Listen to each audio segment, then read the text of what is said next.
Tonight we're learning new details about how a recent move by the governor to halt the influx of undocumented immigrants to our state may be forcing children out. Our Katie Legrone was first to break the story earlier this week, and tonight she discovers more children are being uprooted and forced out of the places they've temporarily called home here.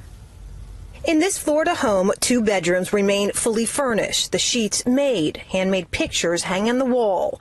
But the children who these rooms were designed for are gone. So they had to move out right away? Right away. With no explanation on when or if any more children will ever return here. What was it like saying goodbye? Oh, it was hard.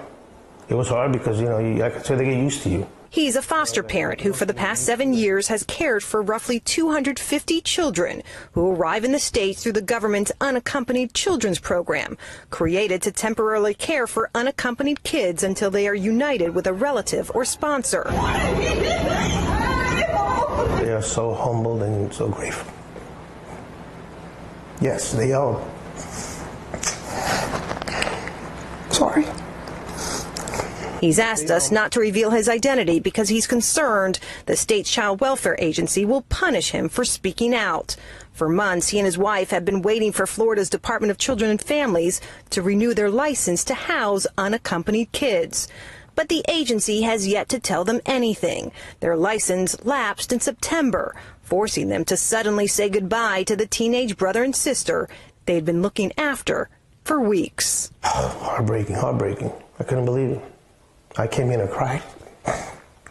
Earlier this week, we were first to reveal the state's sudden and unusual silent treatment of facilities supporting unaccompanied children here. About a week ago, this federally funded shelter in Sarasota also had to relocate nearly 60 unaccompanied children, half of them under 13 years old, because the state wouldn't renew its license in time. We received no response. I've never experienced this before, so I don't really understand. The center now getting the courts involved, asking a judge to make DCF determine one way or the other if they'll be relicensed. In a lengthy statement, the governor's spokesperson cited the Biden administration and its lack of transparency in sharing who, when, and where it's sending undocumented people to in Florida.